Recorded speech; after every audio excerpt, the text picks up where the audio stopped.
Sir DCM ವಿಚಾರದಲ್ಲಿ N ರಾಜಣ್ಣವರಾಗಿರ್ಬೋದು ಮತ್ತು ಬೇರೆ ಬೇರೆ ಸಚಿವರು ಜಮೀರ್ ಅಹಮದ್ ಅವರು ಎಲ್ಲರೂ ಇರ್ತಾರೆ. ಸಮುದಾಯವಾರವನ್ನು ಕೊಡಬೇಕಾಗುತ್ತೆ ಸ್ಥಾನಮಾನ.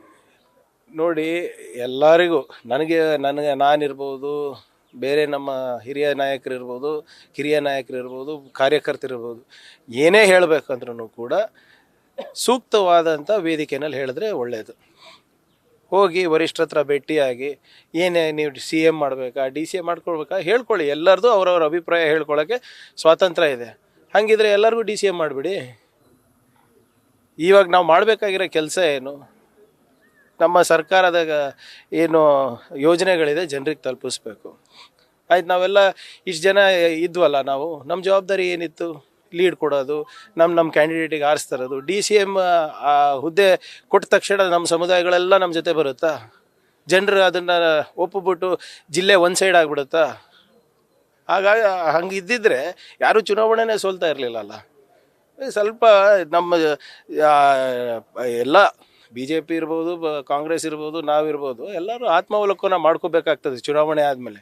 ಯಾಕೆ ನಮ್ಮ ಜೊತೆ ಜನರಿರಲಿಲ್ಲ, ಯಾಕೆ ನಮ್ಮ ಜೊತೆ ಇದ್ದರು, ಏನಿದೆ ಅಂತ. Corrective measures after elections is necessary. ನಮ್ಮ ಕಾರ್ಯಕರ್ತರಿಗೆ ಶಕ್ತಿ ಕೊಡಬೇಕು. ನಾವು ಅಧಿಕಾರ ಹಂಚೋದಲ್ಲ. ಅಧಿಕಾರವನ್ನು ನಿಜವಾಗ್ಲೂ ನಾವು ಎಲ್ಲರಿಗೂ ಕೊಡಬೇಕಾದ್ರೆ ನಮ್ಮ ಕಾರ್ಯಕರ್ತರಿಗೆ ಬಲಿಷ್ಠ ಮಾಡಬೇಕು, ಸ್ಥಳೀಯ ಮುಖಂಡರಿಗೆ ಬಲಿಷ್ಠ ಮಾಡಬೇಕು. ಈಗೆಲ್ಲ ನಮಗೆ ಎಲ್ಲರಿಗೂ ಒಂದು ಸ್ಥಾನಮಾನ ಸಿಕ್ಕಿದೆ ಅಲ್ವಾ? ನನಗೆ ಪಕ್ಷ ಒಂದು ಸಚಿವ ಸ್ಥಾನ ಕೊಟ್ಟಿದೆ. ಅದರಿಂದ ನಾವು ಪಕ್ಷಕ್ಕೂ ಲಾಭ ಆಗಬೇಕು, ಸಾರ್ವಜನಿಕರಿಗೂ ಲಾಭ ಆಗಬೇಕು, ರಾಜ್ಯಕ್ಕೂ ಲಾಭ ಆಗಬೇಕು. ಫಸ್ಟ್ ಅದನ್ನು ನಾವು ಮಾಡಬೇಕಾಗ್ತದೆ. DCM ಹುದ್ದೆಗಳೇ ಎಲ್ಲದಕ್ಕೂ ಪರಿಹಾರ ಅಲ್ಲ ಅಂತ ನನ್ನ ವೈಯಕ್ತಿಕ ಅಭಿಪ್ರಾಯ. ಮತ್ತು ಎಲ್ಲ ಯಾರ್ಯಾರಿಗೆ ಏನೇನು ಹೇಳಬೇಕು ಹೋಗಿ ಡೆಲ್ಲಿನಲ್ಲಿ ಹೇಳಿ.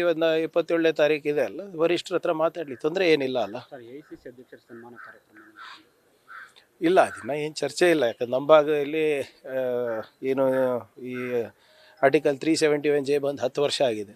ಸಾರ್ವಜನಿಕರು ಎಲ್ಲರೂ ಕೂಡ ಖರ್ಗೆ ಸಾಹೇಬ್ರ ಒಂದು ಶ್ರಮದಿಂದ ಇದಾಗಿದ್ದು. ಸೊ ಅವ್ರಿಗೆ ಒಂದು ಸನ್ಮಾನ ಮಾಡೋಣ ಅಂತ ಭಾಳಷ್ಟು ಜನ ಚುನಾವಣೆ ಸಂದರ್ಭದಲ್ಲಿ ಹೇಳಿದರು. ಆಮೇಲೆ ಲಕ್ಷಾಂತರ ಜನರಿಗೆ ಇವತ್ತು ಉದ್ಯೋಗ ಸಿಕ್ಕಿದೆ, ಏನು ಶಿಕ್ಷಣದಲ್ಲಿ ಮೀಸಲಾತಿ ಸಿಕ್ಕಿದೆ, ಸಾವಿರಾರು ಕೋಟಿ ರೂಪಾಯಿ ಅನುದಾನ ಇವತ್ತು ರಾಜ್ಯ ಸರ್ಕಾರದಿಂದ ಬಂದಿದೆ. ಎಲ್ಲ ಒಂದು ಕಡೆ ಈ 371J ಇಂದ ಹಿಂದೆ ಕಾಣಲಾರ್ದಂಥ ಪ್ರಗತಿ ನಾವು ಕಂಡಿದ್ದೀವಿ ಅಂತ ಜನರಲ್ಲಿದೆ. ಸೊ ಅದಕ್ಕೆ ಅವರಿಗೆ ಗೌರವ ಕೊಡಬೇಕು ಅಂತ ಇದೆ. ನೋಡೋಣ, ಅದೆಲ್ಲ ವರಿಷ್ಠರ ಹತ್ರ ಚರ್ಚೆ ಮಾಡಿ, CM, ಡೆಪ್ಟಿ CM ಅವ್ರ ಹತ್ರ ಎಲ್ಲ ಚರ್ಚೆ ಮಾಡಿ ನಿರ್ಧಾರ ತಗೋತೀವಿ. ನ್ಯೂಸ್ ಫಸ್ಟ್, ನಿರ್ಭೀತಿಯಿಂದ ನಿಮ್ಮ ಪರವಾಗಿ.